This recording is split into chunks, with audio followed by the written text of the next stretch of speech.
Hello guys, good afternoon. Dito tayo sa Paris Overload at sa second video wata. Titikman natin ngayon.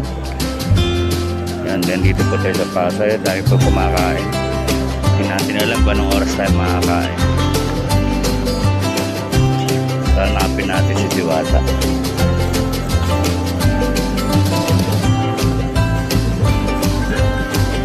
Dahil punta ako.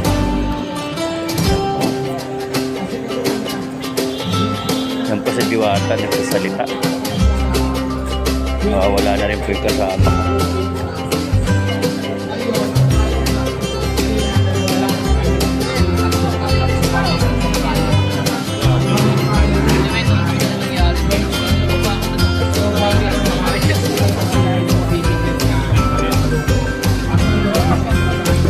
Yan po si Diwata nagsasalita.